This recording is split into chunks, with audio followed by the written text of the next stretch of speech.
stats. And I added a couple new variables to it. So I added, what's new is the numbers.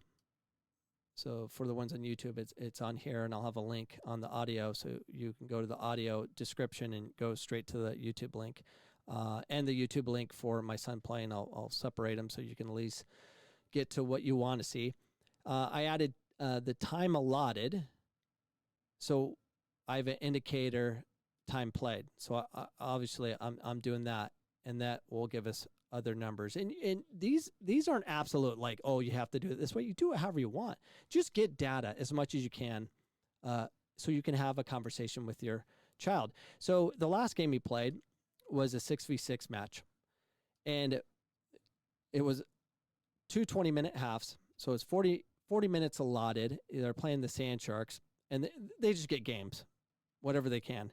And they weren't, the most difficult competition. Even though it was a 1-0 win, it wasn't that difficult. And my son's team, and I'm just watching, they just weren't into it. It was very boring.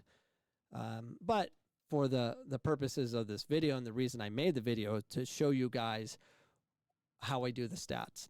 And I'll show you the video in a second, kind of explaining it.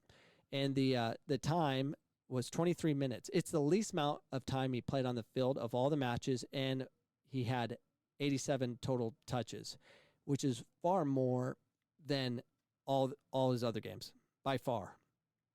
He got more opportunities on the ball. He had 20 passes in total. He had 8 failures because of the tight space and decisions he made. And his average touch was the highest of 4.35, because you're forced to dribble more to find a pass because of the distance or the width and length of the field you're on. There's not much space to go. But the huge indicator I would notice the most, no goals, no assists. He needs to get better on that. He needs to take more opportunities. He did have some shots, which I need to add to this, which I don't believe I have. He had 1 dive in, and as far as takeaways, 0. So his hustle was lacking. And it's mainly the competition, but it's a conversation I can have with him. I'm like, again, you have no takeaways. And he had one game, he had 10 takeaways, because he made it, something that mattered to him. And that's something he needs to work on. And it's good to have data to show that. So it's just good to have it. And then obviously I have the overalls. So let's get to the video. So here's Jack's game. And what you'll notice, I put this in high speed for the ones that don't have access to the film. I have giveaways, passing, takeaways, touches, and shots. And that's just kind of what I listed. And you can see how it's populating after he goes through the process of receiving it.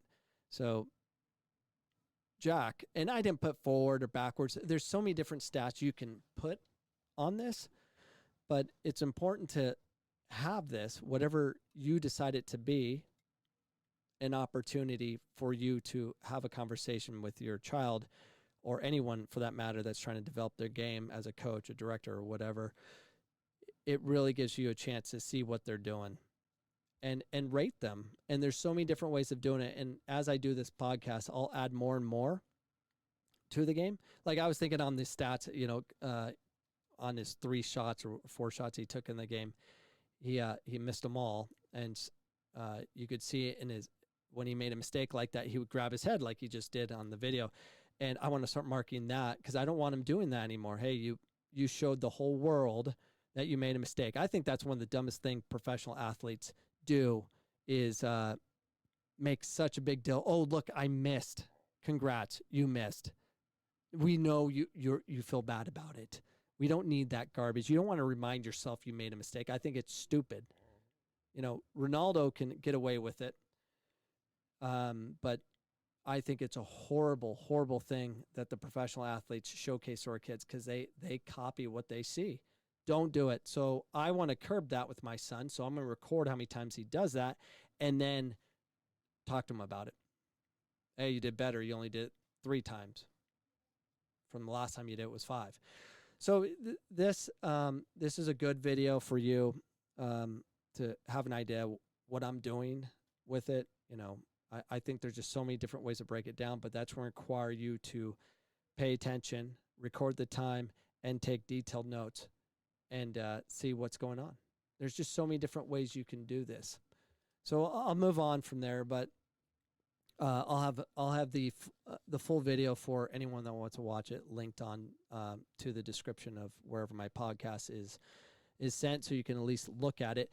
But there's different ways of doing the stats. I've done them so many different ways. I've done it where I've had just a picture of the field, and then just kind of a stick figure of Jack, and then arrows of distance of where his passes were going, whether they're going forward or backwards. I would give +2 for forward passes, 0 points for going for connecting passes going backwards, and then if it was a pass that was intercepted going forward, it was -1. Intercepted pass going backwards, -2, because it's negative.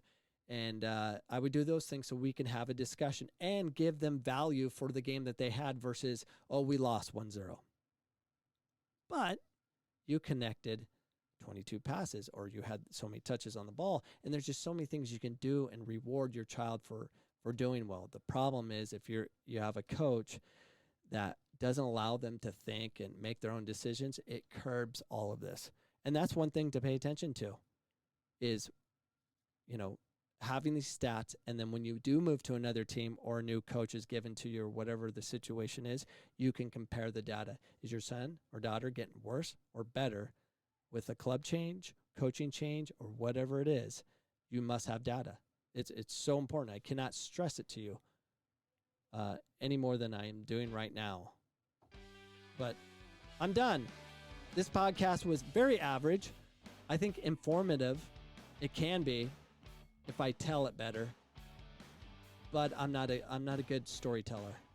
I'm just a podcaster trying to ease my frustrations in the COVID lockdown, where we're just going to watch the entire world go bankrupt as we stay home, stay safe. Yeah. Anyways, I will see you guys tomorrow for episode 560.